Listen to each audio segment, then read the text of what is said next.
नमस्कार साथियों, exam hall D point में आप सबका स्वागत है। यह वीडियो केंद्रीय शिक्षक पात्रता सीटेट परीक्षा 2021 सामान्य अध्ययन का पेपर जो 4 जनवरी 2022 को हुआ था प्राथमिक स्तर का, उसका हम लोग पूरा पेपर को सॉल्व करेंगे। अगर अभी आप तक हमारे चैनल को सब्सक्राइब नहीं किए हैं तो चैनल को सब्सक्राइब कर लीजिए। अगर वीडियो पसंद आता है वीडियो को लाइक शेयर करना ना भूलें। चलिए शुरू करते हैं आज का क्लास।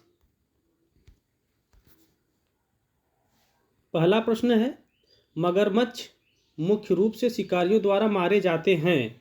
इसके विकल्प हैं सींगों के लिए, त्वचा के लिए, दांतों के लिए, खुशबू के लिए। इसका सही आंसर हो जाएगा ऑप्शन बी, त्वचा के लिए।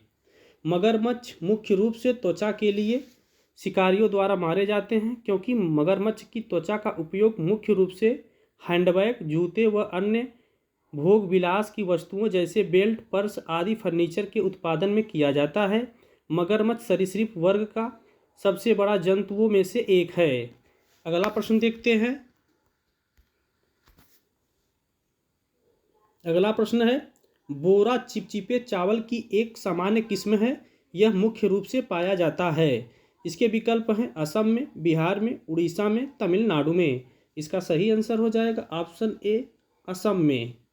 बोरा चिपचिपे चावल की एक सामान्य किस्म है जो मुख्य रूप से असम में पाई जाती है। असम के कोकराझार, बारपेटा, नलबारी, बक्सा धुबरी, दरदंग और कामरूप जैसे जिलों में यह बोई जाती है। अगला प्रश्न देखते हैं। अगला प्रश्न है, सर्दियों में दादी अक्सर निम्नलिखित के घोल से त्वचा को रूखेपन से बचाने के लिए उपयोग करती हैं। इसके विकल्प हैं गुलाब जल और आसूत जल। ऑप्शन बी है गुलाब जल, ग्लिसरीन और नींबू का रस। ऑप्शन सी है नींबू का रस और दूध। ऑप्शन डी है गुलाब जल और सिरका। इसका सही आंसर हो जाएगा ऑप्शन बी, गुलाब जल, ग्लिसरीन और नींबू का रस।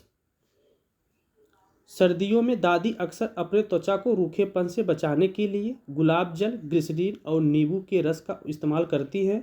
इसके इस्तेमाल से न केवल त्वचा में निखार आता है बल्कि उनका उपयोग से मुहासे को साफ करने में भी किया जाता है।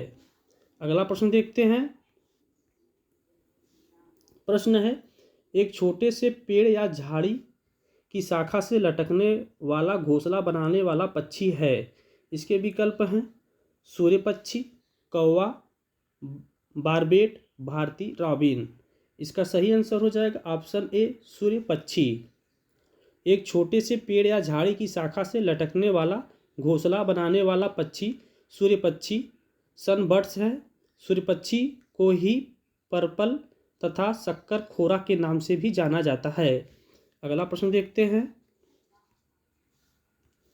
प्रश्न है, ट्रेन टिकट पर PNR क्या दर्शाता है। इसके विकल्प हैं यात्री संख्या रिकॉर्ड, यात्री का नाम रिकॉर्ड, व्यक्तिगत नाम रिकॉर्ड, व्यक्तिगत नंबर रिकॉर्ड। इसको आयोग ने आंसर ए सही माना था, यात्री संख्या रिकॉर्ड। ट्रेन टिकट का जो PNR होता है यात्री का, इसमें तो वो नाम रिकॉर्ड दिखाता है जबकि आयोग ने इसे यात्री संख्या रिकॉर्ड का आंसर माना था। अगला प्रश्न देखते हैं। प्रश्न है, मलयालम में माँ की बड़ी बहन को क्या कहा जाता है। इसके विकल्प हैं मलियम्मा, अमुअम्मा, थम्मा, दीदू। इसका सही आंसर हो जाएगा ऑप्शन ए, मलियम्मा। अगला प्रश्न देखते हैं। अगला प्रश्न है, निम्नलिखित में से कौन सा एक स्थान केरल में है। इसके विकल्प हैं वलझाड़, कोझिकोड, उडुपी, मालाखेड़ा।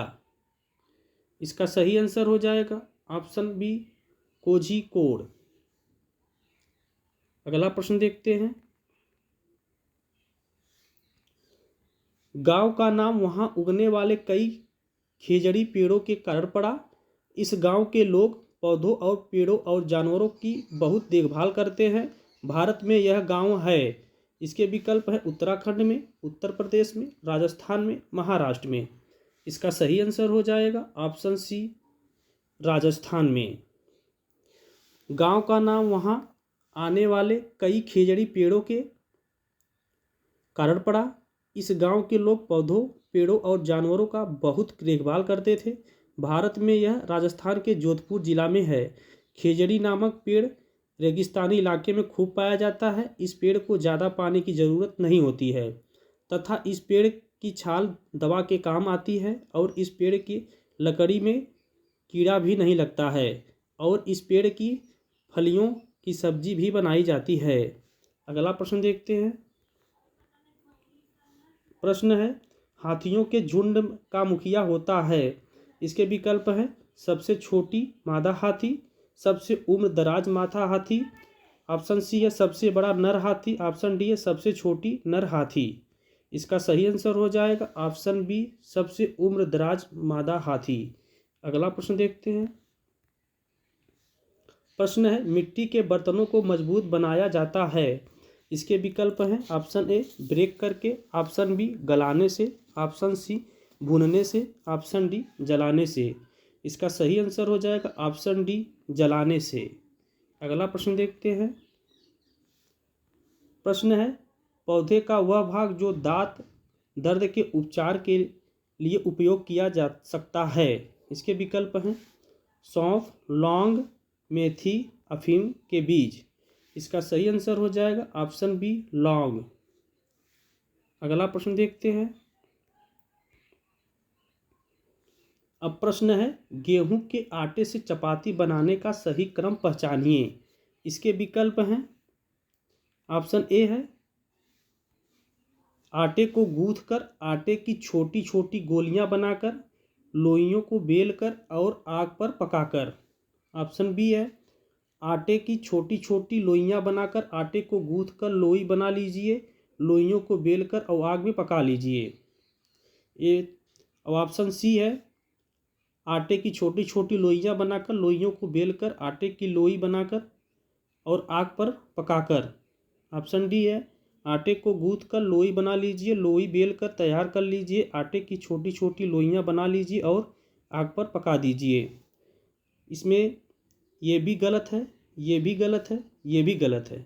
इसका सही आंसर हो जाएगा ऑप्शन ए। इसका सही आंसर हो जाएगा ऑप्शन ए आटे को गूंथकर आटे की छोटी छोटी लोइयां बनाकर लोइयों को बेलकर और आग पर पकाकर। अगला प्रश्न देखते हैं। अगला प्रश्न है, नृत्य में मुख्य रूप से मृदा और भावनाएं प्रदर्शित करती हैं। इसके विकल्प हैं नृत्य प्रदर्शन, भावनाएं, आत्मविश्वास, हाथों और चेहरे की गति। इसका सही आंसर हो जाएगा ऑप्शन बी भावनाएं। अगला प्रश्न देखते हैं। प्रश्न है, जो बच्चे बोल और सुन नहीं सकते हैं वे सीखते हैं। इसके विकल्प हैं सांकेतिक भाषा के माध्यम से, ऑप्शन बी मातृभाषा के माध्यम से, ऑप्शन सी स्थानीय भाषा के माध्यम से, ऑप्शन डी ब्रेल लिपि के माध्यम से। इसका सही आंसर हो जाएगा ऑप्शन ए सांकेतिक भाषा के माध्यम से। जो बच्चे बोल और सुन नहीं सकते हैं वे सांकेतिक भाषा के माध्यम से सीखते हैं। ऐसी भाषाएं जो अर्थ और व्यक्त करने के लिए विजुअल मैचुअल मोडलिटी का उपयोग करती हैं, अर्थात इशारे का प्रयोग किया जाता है, उसे ही सांकेतिक भाषा कहते हैं। सांकेतिक भाषा हाथों के संकेतों, हाथ भाव, चेहरे के भाव और शरीर की भाषा के माध्यम से संवाद करने का एक साधन है। इस भाषा को जो बोल नहीं सकते हैं उनके लिए बनाया गया है ताकि वे भी दूसरे के से कनेक्ट हो सकें और इस भाषा को सीखने के लिए स्कूल भी होते हैं। विश्व में 23 सितंबर को सांकेतिक भाषा दिवस मनाया जाता है। यह दिन उन व्यक्तियों व लोगों को लिए समर्पित है जो कि बोल और सुन नहीं सकते हैं। अगला प्रश्न देखते हैं। प्रश्न है, निम्नलिखित में कौन अन्य से भिन्न है? नदी, पहाड़, झील, तालाब, झरना। इसमें से भिन्न को बताना है। इसके विकल्प हैं नदी, पर्वत, झील, झरना। इसका सही आंसर हो जाएगा ऑप्शन बी पर्वत। नदी, पहाड़, झील, तालाब व झरना में से सबसे भिन्न पर्वत है, क्योंकि नदी, झील, तालाब व झरना में सब जल के स्रोत हैं, जबकि पहाड़ में किसी प्रकार के जल का संचयन नहीं होता है। अगला प्रश्न देखते हैं। प्रश्न है, निम्नलिखित में से कौन प्राथमिक स्तर पर पर्यावरण अध्ययन की बाल केंद्रित प्रवृत्ति को इंगित करता है? इसके विकल्प हैं। ऑप्शन ए है, स्कूल में विद्यार्थियों के जीवन को स्कूल के बाहर उनके जीवन से जोड़ा जाना चाहिए। ऑप्शन बी, रटने को हतोत्साहित करना। ऑप्शन सी, सीखने के लिए किताबी शिक्षा से प्रस्थान। ऑप्शन डी, स्कूल, घर और समुदाय के बीच स्पष्ट सीमाएं। अब इसमें से देखते हैं कौन कौन सही है। इसमें से ये सही है, ऑप्शन ए, स्कूल में विद्यार्थियों के जीवन को स्कूल के बाहर उनके जीवन से जोड़ा जाना चाहिए, बिल्कुल सही है। ऑप्शन बी, रटने को हतोत्साहित करना, यह भी सही है। ऑप्शन सी, सीखने के लिए किताबी शिक्षा से प्रस्थान, ये भी सही है। ऑप्शन डी, स्कूल, घर और समुदाय के बीच स्पष्ट सीमाएं, ये बिल्कुल गलत है। तो इसका सही आंसर हो जाएगा ए, बी और सी। इसका ऑप्शन देख लेते हैं। तो इसका सही आंसर ए, बी, सी तीनों हैं। इसमें यह डी वाला गलत है। अगला प्रश्न देखते हैं। प्रश्न है, निम्नलिखित में कौन सा प्राथमिक स्तर पर पर्यावरण अध्ययन के उद्देश्य हो सकते हैं? इसके विकल्प हैं। ऑप्शन ए है, विद्यार्थियों को अपने स्वयं के सीखने पर चिंतन करने के लिए प्रोत्साहित करना। ऑप्शन बी है, नए ज्ञान को उत्पन्न करने के लिए स्थान, समय और स्वतंत्रता देकर विद्यार्थियों को आकर्षित करना। ऑप्शन सी है, विद्यार्थियों को सिखाने में प्रतियोगियों के रूप में व्यवहार करना, ज्ञान के एक निश्चित निकाय के प्राप्तकर्ता के रूप में नहीं। ऑप्शन डी है, निर्धारित पाठ्य पुस्तक को सीखने के लिए संसाधनों का एकमात्र आधार मानना। अब इसमें देख लेते हैं कौन कौन सही है। इसमें देखते हैं, पहला है, विद्यार्थियों को अपने स्वयं के सीखने पर चिंतन करने के लिए प्रोत्साहित करना, ये बिल्कुल सही है। ऑप्शन बी देखते हैं, नए ज्ञान को उत्पन्न करने के लिए स्थान, समय और स्वतंत्रता देकर विद्यार्थियों को आकर्षित करना, ये भी सही है। अब ऑप्शन सी देखते हैं, विद्यार्थियों को सिखाने में प्रतियोगियों के रूप में व्यवहार करना, ज्ञान के लिए एक निश्चित निकाय के प्राप्तकर्ता के रूप में नहीं, ये भी सही है। ऑप्शन डी देखते हैं, निर्धारित पाठ्यपुस्तक को सिखाने के लिए संसाधनों का एकमात्र आधार मानना, ये गलत है। इसका सही आंसर हो जाएगा ए, बी और सी।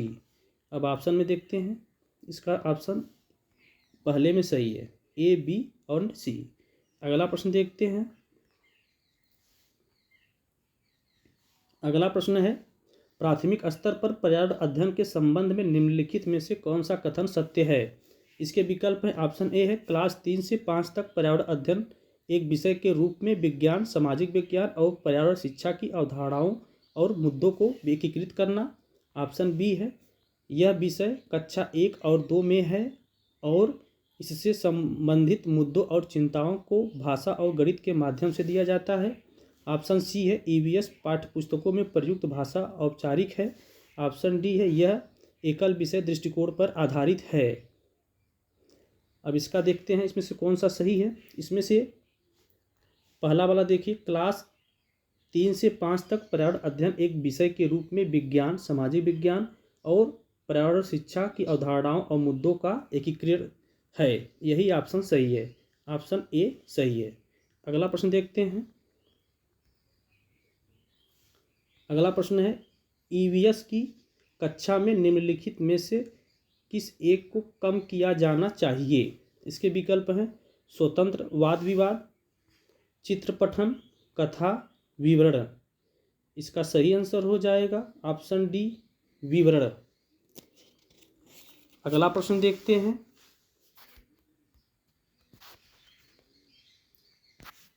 प्रश्न है, प्राथमिक स्तर पर ईवीएस सीखने के लिए वास्तविक चुनौती क्या है? इसके विकल्प हैं। ऑप्शन ए, परिभाषाएं और जानकारी है। ऑप्शन बी है, रटकर सिखाना है। ऑप्शन सी, अवधारणाओं का विवरण है। ऑप्शन डी, विद्यार्थियों के लिए खुद को व्यक्त करने की अवसर है। इसका सही आंसर हो जाएगा ऑप्शन डी, विद्यार्थियों के लिए खुद को व्यक्त करने की अवसर है। अगला प्रश्न देखते हैं। अगला प्रश्न है, प्राथमिक स्तर पर ईवीएस के पाठ्यक्रम में निम्नलिखित में से किस थीम से उप थीम शामिल है? इसके विकल्प हैं। परिवार और दोस्त, जल, कार्य और खेल। ऑप्शन डी है, भोजन। इसका सही आंसर हो जाएगा ऑप्शन ए, परिवार और दोस्त।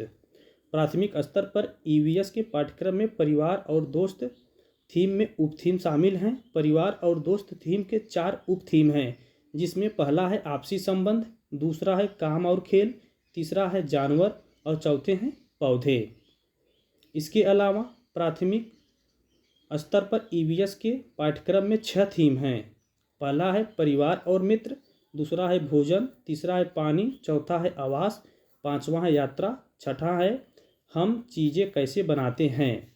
अगला प्रश्न देखते हैं। अगला प्रश्न है ईवीएस में प्रामाणिक एवं सार्थक शिक्षण दिया जा सकता है। इसके विकल्प हैं वर्णन द्वारा, वास्तविक संवाद द्वारा, प्रयोग की प्रक्रिया द्वारा, सही और गलत के रूप में विद्यार्थियों द्वारा दिए गए उत्तर के आकलन द्वारा। अब देख लेते हैं इसमें कौन कौन सही है। इसमें पहला देखिए वर्णन द्वारा, ये बिल्कुल सही है। ऑप्शन बी है वास्तविक संवाद द्वारा, ये भी सही है। ऑप्शन सी है प्रयोग की प्रक्रिया द्वारा, ये भी सही है। ऑप्शन डी है सही और गलत के रूप में विद्यार्थियों द्वारा दिए गए उत्तर के आकलन द्वारा, ये गलत है। तो इसका सही आंसर हो जाएगा ए, बी और सी। आंसर में देख लेते हैं तो इसका आंसर हो जाएगा option D, A, B and C. अगला प्रश्न देखते हैं। अगला प्रश्न है यात्रा थीम के मुद्दे केवल विद्यार्थियों के लिए सार्थक हो जाते हैं यदि। इसके विकल्प हैं ऑप्शन ए मुद्दों के आसपास बहस आयोजित की जाती है, ऑप्शन बी विद्यार्थियों को श्रव्य दृश्य दिखाकर, ऑप्शन सी यदि शिक्षकों द्वारा प्रदर्शनों को दिखाया जाता है, ऑप्शन डी थीम आधारित वर्कशीट विद्यार्थियों को देकर। इसका सही आंसर हो जाएगा ऑप्शन ए मुद्दों के आसपास बहस आयोजित की जाती है। अगला प्रश्न देखते हैं। प्रश्न है ईवीएस पाठ्यपुस्तक के अलावा ईवीएस सीखने के लिए निम्नलिखित में से कौन सा एक अच्छा संसाधन हो सकता है। इसके विकल्प हैं ऑप्शन ए क्षेत्र भ्रमण, option B radio, option C Wikipedia, option D विश्वकोश। इसका सही आंसर हो जाएगा ऑप्शन ए क्षेत्र भ्रमण। अगला प्रश्न देखते हैं।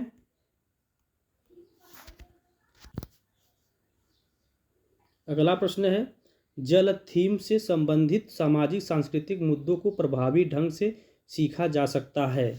इसके विकल्प हैं ऑप्शन ए भूमिका निर्वाह द्वारा, ऑप्शन बी विद्यार्थियों के बीच पारस्परिक संवाद के द्वारा, ऑप्शन सी क्षेत्र भ्रमण द्वारा, ऑप्शन डी प्रदर्शन और गृह कार्य द्वारा। इसका देखते हैं इसमें कौन कौन सा सही है। अब इसमें पहला है भूमिका और निर्वाह द्वारा, यह बिल्कुल सही है। ऑप्शन बी है विद्यार्थियों के बीच पारस्परिक संवाद के द्वारा, यह भी सही है। तीसरा देखते हैं क्षेत्र भ्रमण द्वारा, ये भी सही है। ऑप्शन डी है भ्रमण प्रदर्शन और गृह कार्य द्वारा, ये गलत है। इसका सही आंसर हो जाएगा ए, बी, सी। तो इसका पहला सही हो जाएगा ए, बी एंड सी। अगला प्रश्न देखते हैं। प्रश्न है ईवीएस पाठ्य पुस्तकों में शामिल है ईवीएस सीखने के लिए वास्तविक कहानियाँ, कथाएं और वास्तविक घटनाएं क्योंकि। इसके विकल्प हैं वे सूचना और सीखने का एक समृद्ध स्रोत है, ऑप्शन बी है वे विद्यार्थियों, शिक्षकों और समुदाय को प्रेरित करते हैं, ऑप्शन सी है वे हमें उन अनुभवों को फिर से देखने का अवसर प्रदान करते हैं जिससे हम परिचित हैं, ऑप्शन डी है वे शिक्षकों के लिए ईवीएस के शिक्षण शास्त्र को आसान बनाते हैं। अब इसमें से देख लेते हैं कौन कौन सही है। तो इसमें से देखते हैं पहला वे सूचना और सिखाने का समृद्ध स्रोत है, ये भी सही है। दूसरा वे विद्यार्थियों, शिक्षकों और समुदाय को प्रेरित करते हैं, ये भी सही है। ऑप्शन सी देखते हैं वे हमें उन अनुभवों को फिर से देखने का अवसर प्रदान कर सकते हैं जिससे हम परिचित हैं, ये भी सही है। अगला देखते हैं वे शिक्षकों के लिए ईवीएस के शिक्षण शास्त्र को आसान बनाते हैं, ये गलत है। इसका आंसर हो जाएगा ए, बी एंड सी। देखते हैं इसमें इसका सही हो जाएगा option D, A, B and C. अगला प्रश्न देखते हैं। प्रश्न है ईवीएस के सीखने को मजबूत करने के लिए आकलन का ध्यान केंद्रित होना चाहिए। इसके विकल्प हैं सीखने के लिए, ऑप्शन बी है सीखने पर, ऑप्शन सी है सीखने के रूप में सीखने पर, ऑप्शन डी है अनौपचारिक सीखने पर। इसका सही आंसर हो जाएगा ऑप्शन ए सीखने के लिए। अगला प्रश्न देखते हैं। अगला प्रश्न है राजा एक ईवीएस शिक्षक एक आकलन उपकरण का उपयोग करता है जो विद्यार्थियों के काम के लिखित से मौखिक से दृश्य तक सभी घटनाओं में उपलब्ध मानदंड को स्पष्ट रूप से इंगित करता है। शिक्षक उपयोग कर रहा है। इसके विकल्प हैं option A rubrics, option B checklist, option C उपाख्यानात्मक रिकॉर्ड, ऑप्शन डी अवलोकन पत्र। इसका सही आंसर हो जाएगा ऑप्शन ए रूब्रिक्स। अगला प्रश्न देखते हैं।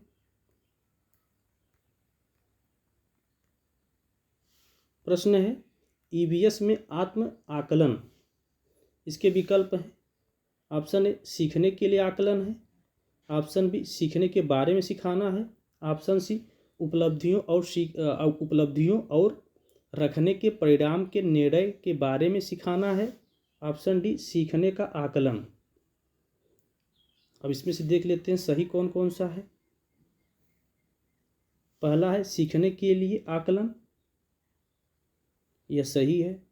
ऑप्शन बी सीखने के बारे में सिखाना है, ये भी सही है। ऑप्शन सी देखते हैं उपलब्धियों और रखने के परिणामों के निर्णय के बारे में सीखना, ये भी सही है। ऑप्शन डी है सीखने का आकलन, ये गलत है ऑप्शन डी। तो इसका आंसर हो जाएगा ए बी एंड सी।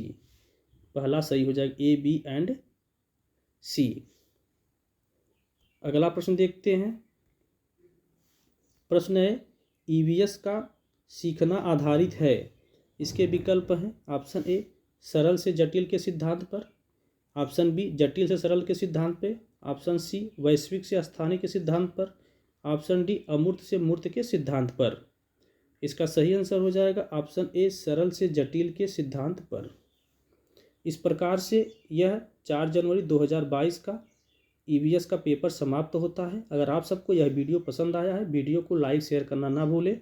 अगर आप चैनल को अभी तक सब्सक्राइब नहीं किए हैं तो चैनल को सब्सक्राइब कर लीजिए।